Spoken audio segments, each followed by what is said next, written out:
You can handle a structured meeting in English just fine. There's an agenda, a clear topic, a beginning, and an end.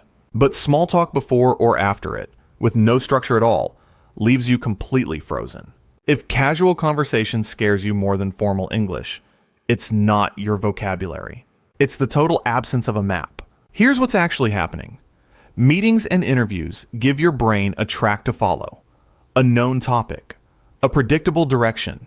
Small talk gives you none of that. No agenda, no clear subject, no obvious next question. Your brain, used to having some structure to lean on, suddenly has to generate direction from nothing in real time. And that open-endedness is what causes the freeze, not a lack of words. This is the before state, standing at an open intersection with no signs, no direction, and every path looking equally unclear. The words you know are all still there. There's just no map telling you which one to reach for first.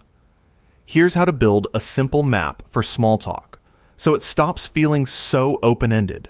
Step 1, keep 3-4 reliable topic starters ready. Weather, weekend plans, or something happening nearby, work almost anywhere.